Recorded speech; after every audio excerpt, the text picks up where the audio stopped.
Hello, and welcome to the second video tutorial focused on research methods and statistics as it relates to the healthcare professional. For this segment, we will cover what the practical application is for a commonly used analysis known as z-distribution scoring. There are many tutorials on how to calculate z-scores, but sometimes it's not always clear as to what they're actually used for, particularly for the healthcare professional.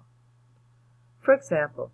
we can say that this z-distribution score is often used to compare the values seen in smaller populations, or even for one individual,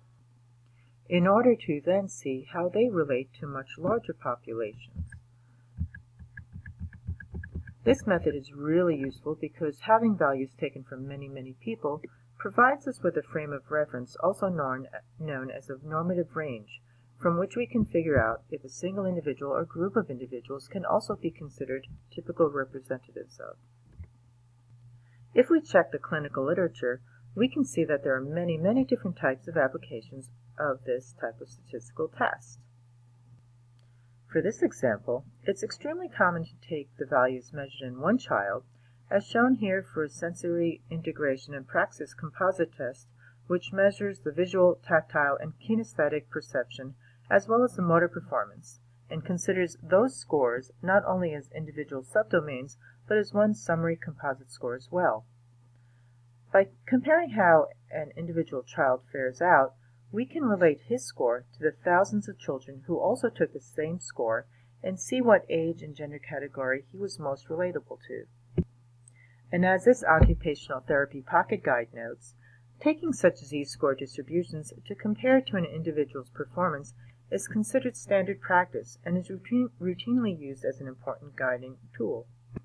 As you may recall, in this example, if we take the values that a single individual has scored for his math test, 75% or minus 2.5z if we look at the converted standard score, and then look at his verbal test score, which was 69% or plus 1.5z, we can then relate those z values to see how other similar students fared on those same tests. In this case, we can see that the student had actually performed quite well in his verbal score, but when compared to others, he did not fare out as well doing his math. Let's look at another commonly used OT-PT pediatric assessment called the Bruininks-Oseretsky test of motor proficiency, also known as the BOT2, and we can see again how these z-scores might be used to give us valuable information about a certain clinical scenario. As you might know, the BOT2 measures fine and gross motor ability, as well as balance and endurance skills, broken down into several subdomains, which, like the SIP test, can also be converted to standardized scores and summated to form 4 composite score groupings. A therapist may use all or one of these individual composite scores, depending on what area that he is interested in assessing this child. The BOT2 is particularly helpful because there is such a vast database of information taken from many different types of children of varying ages and gender. So, because the BOT2 has both age and sex-specific normative data, this test will help the therapist determine how their individual child is performing compared to the peers of his age. It's wonderful because the BOT2 can actually be re-administered periodically in order to monitor progress in a child's function and performance with gross motor skills as well as the other attributes tested. This is particularly critical when you have a certain pathophysiology, like brain tumors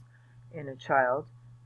where a child's individual function over a particular subdomain may have been affected, particularly over a period of time,